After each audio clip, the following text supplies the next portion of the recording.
Hello friends, welcome to my channel Nandita. আজ আমি বানাবো লোটে মাছের ঝাল।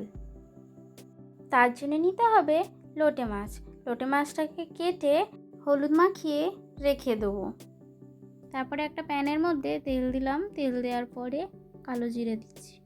কালো জিরে দিয়ে কালো জিরেটা হালকা ভাজা হলে ওর মধ্যে পেঁয়াজ দেবো। পেঁয়াজটা ব্রাউন করে ভাজতে হবে।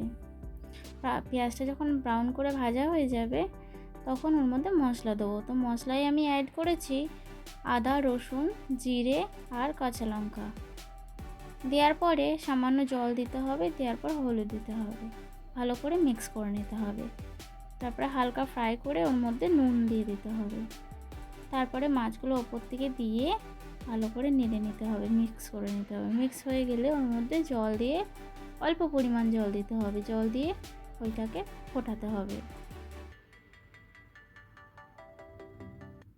লো ফ্লেমে করতে হবে যাতে নিচে ধরে না যায়।